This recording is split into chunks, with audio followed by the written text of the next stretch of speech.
Merci, Madame la Présidente. Chers collègues honorables députés, Messieurs les ministres et collaborateurs, nous vous saluons tous. Monsieur le ministre, avant d'aller au vif du sujet, je voudrais quand même apporter quelques précisions par rapport à ce que ma sœur, honorable Dior, a dit ici tout à l'heure. Je crois que quand elle le dit, c'est parce qu'elle n'a pas peut-être trop duré dans l'administration sénégalaise.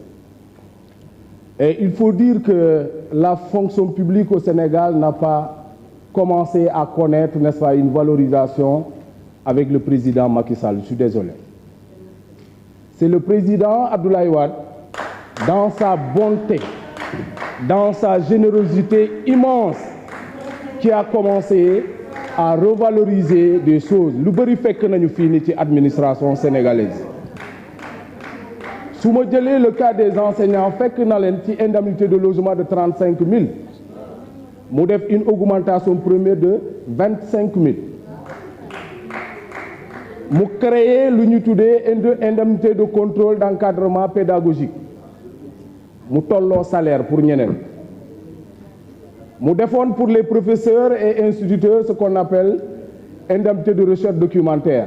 loolu aussi fekk nañu fii ni mu nekk quand même des augmentations sensibles au-delà de 50 000. Donc je crois que si le président Macky Sall fait autant, il est dans la continuité, on est d'accord. Mais dire que c'est lui qui a commencé, je crois qu'il y a lieu de rétablir. Monsieur le ministre, je crois que votre ministère, ça fait partie des ministères, des ministères où nous pouvons donner 49% de bonnes choses et peut-être 51% des choses à améliorer.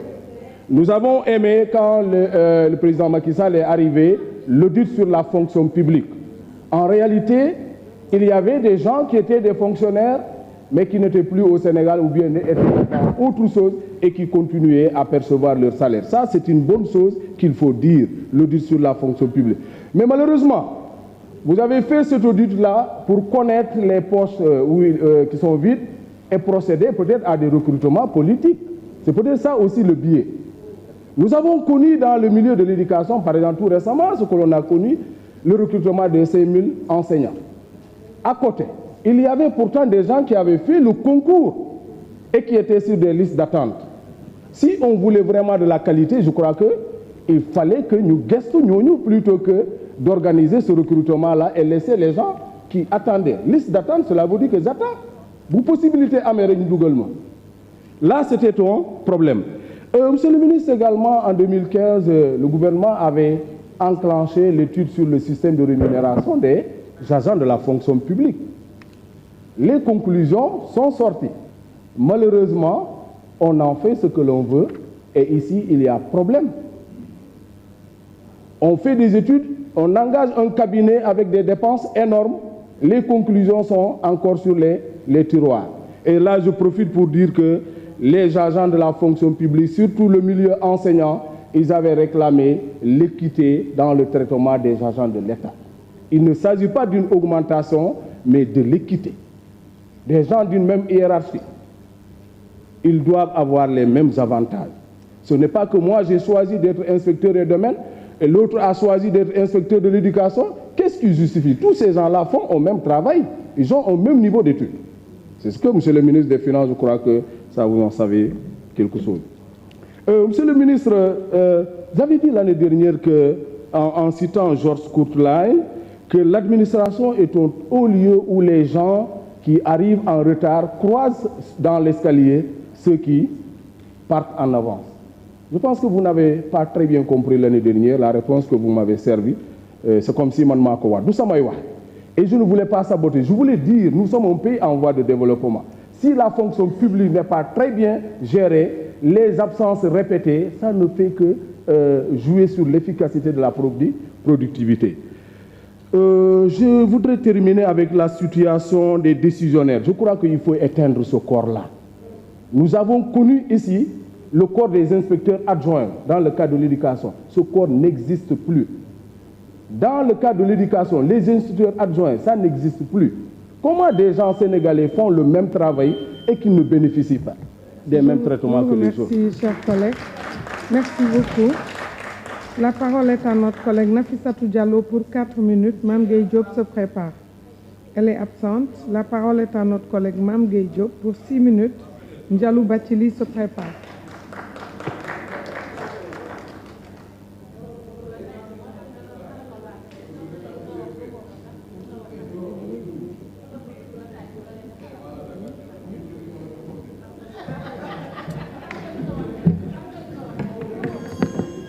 Merci beaucoup Madame la Présidente.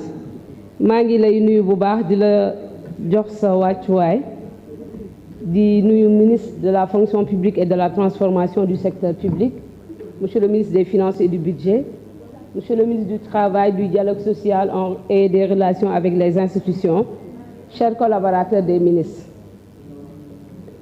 Monsieur le ministre, avant de démarrer mon propos, je voulais vous féliciter, vous encourager pour tous les efforts que vous fournissez tous les jours pour la modernisation de l'administration.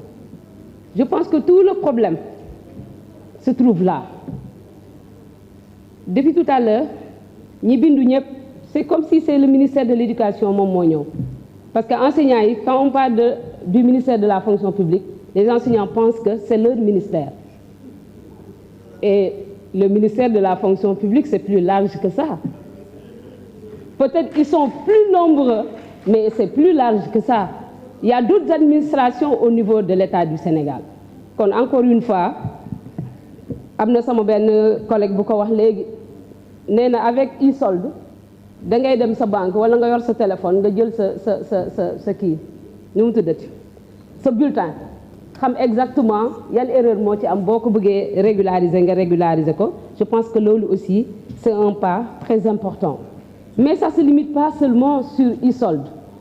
Il y a d'autres documents d'avancement. Yéen a ma ko gën a xam yéen ñi nga xam ne tout le temps yéen a ngi ci mbirum rappel avancement ainsi de suite xam ngeen ni à travers la plateforme de la fonction publique mun ngeen ci accéder. Kon le problème ça se trouve pas là où ñoom fi ñu ko bëgg a yóbbu. Dior gàcce ngalaama président Macky Sall. Tu n'as jamais dit que moom moo njëkk a def déedéet da nga ne li mu def moom moo ëpp. Le président Abdoulaye Wade a fait loolu kenn du ko werante xanaa loolu moom mooy nekk nit koo xam ne yow mel ni waa boor be déedéet il a fait mais ce que le président de la République a fait pour les enseignants du Sénégal aucun président ne l'a jamais fait ici.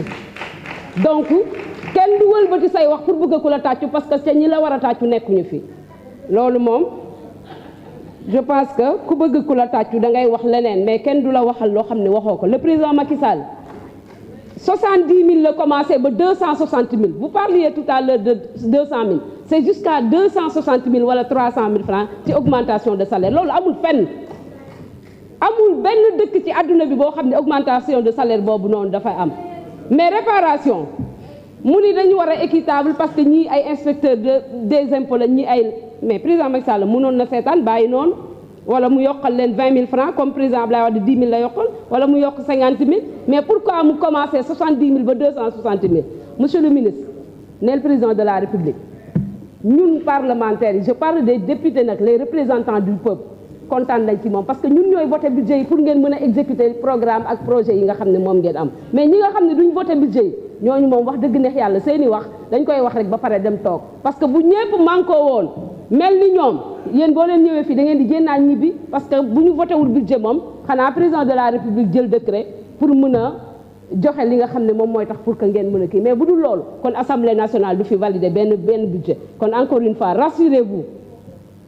Vous avez bien travaillé. Le gouvernement du Sénégal a bien travaillé.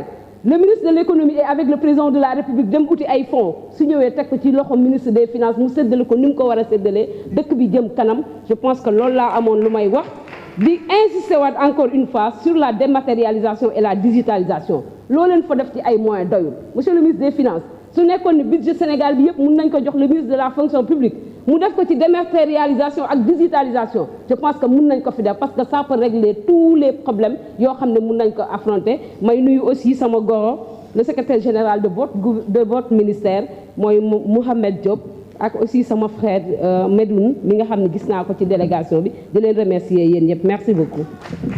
Je vous remercie, chers collègues. La parole est à notre collègue Ndialou Bathily pour 5 minutes. Serigne Abo Mbacké Thiam se prépare.